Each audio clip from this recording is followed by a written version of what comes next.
I want to start with voter ID because last night in Wisconsin, voters put it in the Constitution that you should have to show an ID to vote. And I think the time has come. The time has come here in Minnesota to do the most common sense, logical thing imaginable when it comes to voting. I'm not thrilled about the reason why I think we need voter ID, but I am convinced today more than ever that it's the right thing to do. 651-461-9226. The fight against voter ID in Minnesota, it won the last time this came up in a constitutional amendment for the state.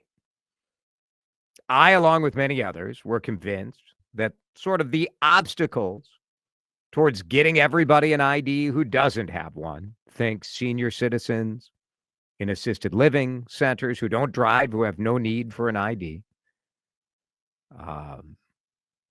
think people who don't have cars, that obstacle just wasn't necessary. We didn't have much voter fraud anyway. This was a solution searching for a problem. There comes a time with certain debates for me that I feel like giving in so we can stop talking about it and move on to things that actually matter is the correct thing to do. Most of us have an ID. The state of Minnesota is giving IDs to people who are not citizens. And I think that's a good idea because it makes the roadways a little safer. So who are we kidding at this point? Let's show an ID. I think if you're opposed to this,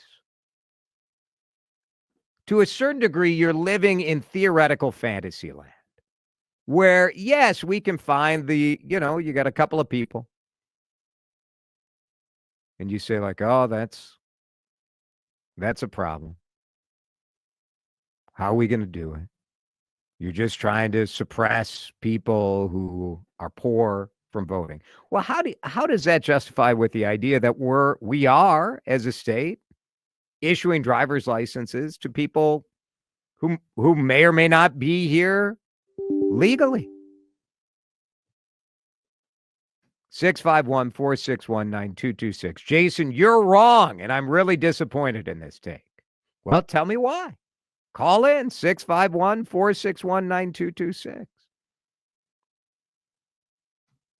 If you were to ask most Minnesotans, should you have to show an ID to vote? I think the polling I've read on this it's in the high 60s, low 70s. I'll have to find the exact poll. To me, it is so clear. I love that we allow people to register at the polling place. I'm not a believer that is some giant fraud. I have been outspoken in saying I don't believe there is much fraud here in America. But what there is in Minnesota is massive distrust of our voting system. Now, a lot of that distrust is sort of bogus stuff that people with political motivations are whipping up. But the reality is a lot of good people, a lot of normal people do not trust our voting system. To me, this is pretty simple. Michael's in Northeast Minneapolis at 651-461-9226. Michael, Wisconsin, last night voted to put it in their constitution. I don't know that we need that, but I think having it as a state law, I think the time has come. What do you think? I tell you what, I'll make this argument. You could put it in that everybody has to have a voter ID, as long as, as a ID. Yep. As long as the state issues IDs free of charge, because you have to go when you're asking people to go and get an ID to vote and stuff. If you're asking them to go into the government and pay money to do it, now you're disenfranchising people by making them pay to be able to vote. In Minnesota, the cost for a state ID is for senior citizens, it's $32, I think. 30, Okay.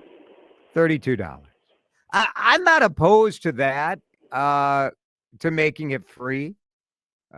You know, uh, I'm not opposed to that. My I argument think not, that's a fair that's a fair yeah, trade-off. That's a fair trade-off. $30, like it's not going to break the state. Now, if you give no, if all of a sudden the driver's license fee goes away, like, well, now you got a problem, right? We have to help pay for right. the. You know, But yeah, just a straight and I'm ID okay for with that. voting.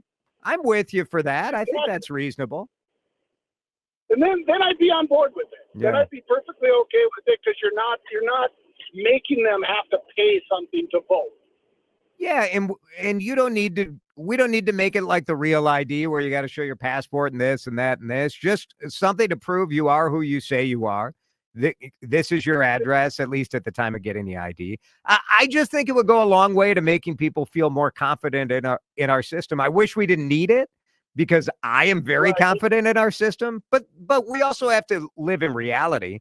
And you know it. You know it, Michael. And People I am are on, skeptical.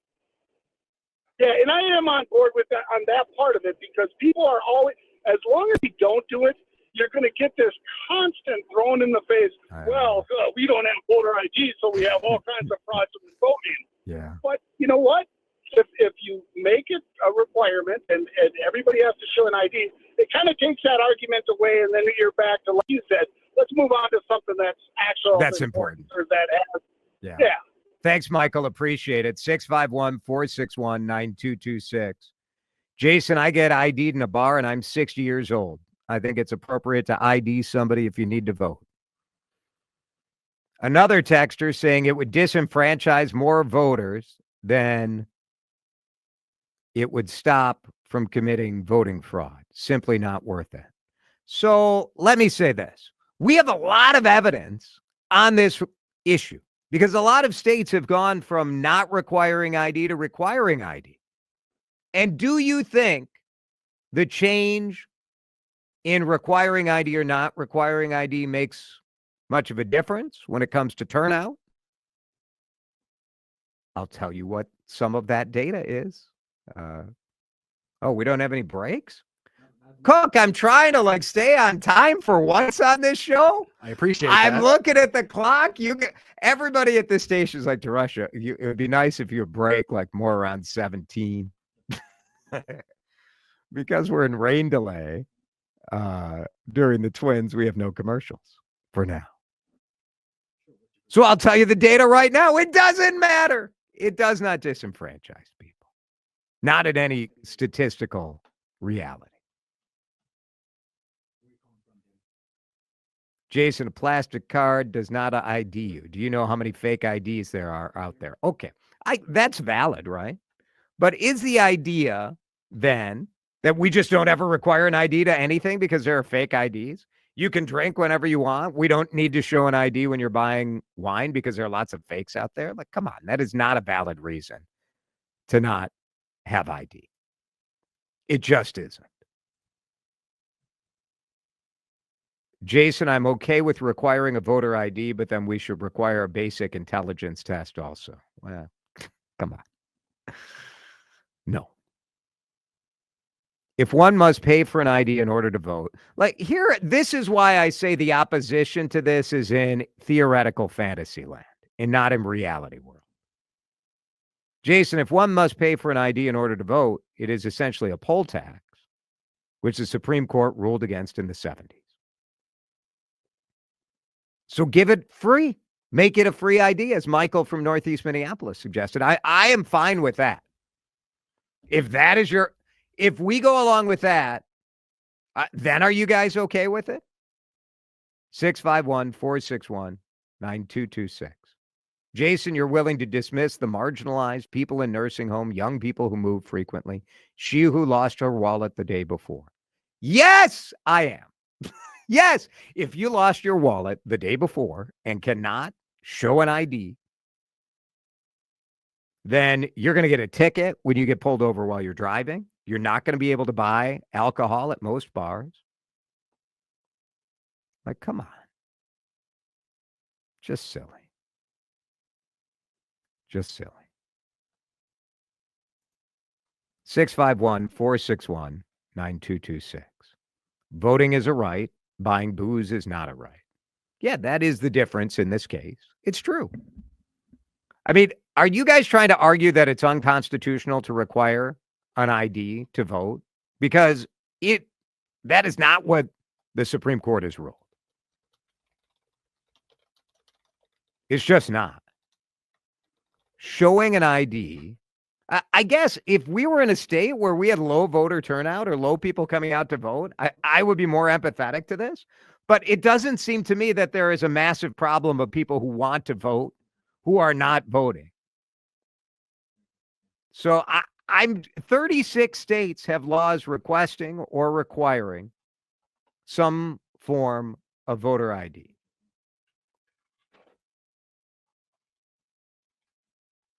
Now, there are degrees of strictness, right? Like in Minnesota, no document is required to vote. You just need to swear that you need to vouch, right?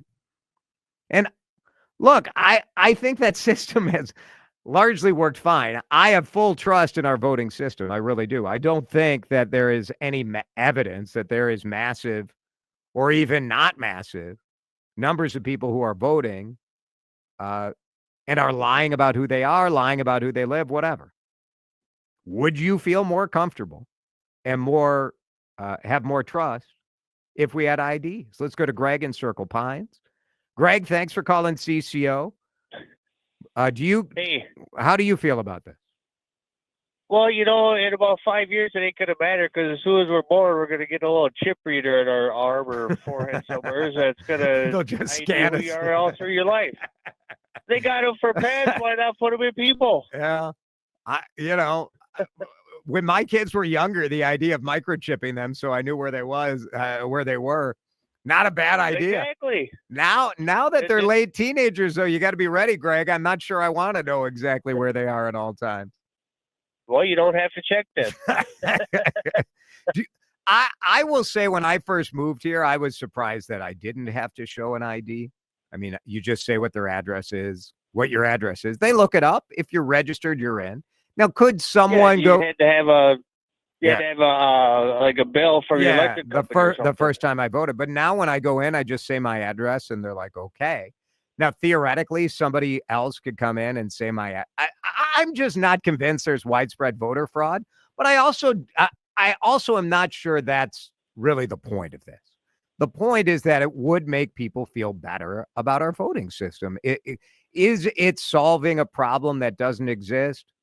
Well, I sort of reject that argument because it is solving a problem, and that is a problem of distrust in our voting system, which I do think is an issue. Yeah, but if everybody had a chip in, it'll be, you can only be in one place at one time. So. All right, let's chip up Greg. Thanks, Greg. Appreciate it. Gene is in Maplewood. Gene, you're on CCO. Voter ID. What do you think? It's solving a problem that does not exist. Now, okay, I'm a retired county social worker, right. And I had to help my client get an ID card. She couldn't drive. It was like pulling teeth. First, she had a social security card, but it was one of those metal ones. And so we had to go and get a social security card when we needed her birth certificate. Well, she didn't have one. And so we had to go where she was born, and we went back and forth and back and forth. We can't do this without this. We can't do, but then we went back and forth, and it was like, come on. But also, my mother was in the nursing home, and she was able to vote in the nursing home. She had an ID card, but a lot of the elders don't have them anymore, and and they were alert, and in assisted living they were alert, and this is the Republican answer. This is President Trump's answer to not getting a lot of people to vote. Do you really think it will? Because I have seen no evidence, Gene, in any state that has enacted this requirement that there's any significant difference before or after. You don't know that for sure. You don't know that I'm sorry, Jason. You don't know that for sure. You don't know. You haven't gone into the nursing home to see if people have their ID cards or whatever. But your argument about that assumes that those people are voting. that they're voting I'm now. hoping they're voting. Well, but that's the reality in other states that used to not have voter ID and now do. And the fact is that turnout now, it's always difficult to tell, right? Like sometimes people are more excited about one race than the other. But I haven't seen any evidence that a voter ID, all of these theoretical things that people are talking about, I acknowledge, I totally agree with you. Back in 2012, when we were voting on this, the Secretary of State said there were about 87,000 people in the state that didn't have an ID, and then maybe another 100,000 that had an outdated address on it. The question is, are those people voting today? So if you're saying, I don't know, and that's what we don't know. Most of them are not. Most of them are not. I don't think we need one. That's just my way of thinking. Well, thank you. Thank you, Gene. To Gene's question, I agree. When it actually comes to preventing fraud, I don't think we need voter ID. But when it comes to making people feel like our voting and our electoral system is fair, is legit, is safe, to me, this is a very low barrier that would go a long way to solving that problem. That's why I disagree with this idea that we're solving a problem that doesn't exist. We are solving a problem. And that problem is this lack of trust in our system. That is a real issue to me. Steve is in Ham Lake. Steve, you're on CCO. Go ahead. Well, one thing I would point out is that it's we don't want to have a go down the hill greasy slope on having a discussion of what constitutes material voter fraud. One person's going to say we need 100 people. The next one's going to say 1,000. The reality of it is we shouldn't have any, period. And I don't think used to be an election judge, and I'm not anymore. I have been totally against this idea of same-day registration because the system can't vet you. And if they catch you at it afterwards, the count's not changed. So the thing of it is that we have got to have perfect results. Otherwise, people are going to be reasonable. People will raise the flag, say, geez, look at how many people didn't we catch? And when you take a look at the attitude of some Minnesotans, the amount of theft of public money in this state, through all of the things that have happened to us in the last several years, and I don't need to go into detail, there's plenty of people out there that are willing to take the chance. Getting a felony conviction on voting is merely a slap on the wrist. Yeah, in but fact, 5 or 6. I am highly skeptical. The amount of work that it would take for somebody to do this, Steve, for one extra vote for their guy, like I am just highly skeptical that makes a difference. Well, I would say this much. It makes a difference in the sense that any fraud is going to cause public mistrust. Have to have towards zero fraud, and we don't have that in this state. We've made it too easy to vote. Thanks, Steve. Thanks, Steve. I appreciate that. Alex in Minneapolis, you're on CCO. Go ahead. I disagree with Steve, by the way. I don't think we've made it too easy to vote. Hi, Jason. I just wanted to say a couple of different things. So first, I'm going to say you do not need an ID if you get pulled over by the police. They can look you up if you are licensed or unlicensed. Second, to Gene's point, I currently am a social worker for Hennepin County. It is not that difficult to get a state identification card. You can just go, if you've had one previously, they can look you up in the system and they will issue one right then and there. You do not need your birth certificate or your social security card as far as that goes.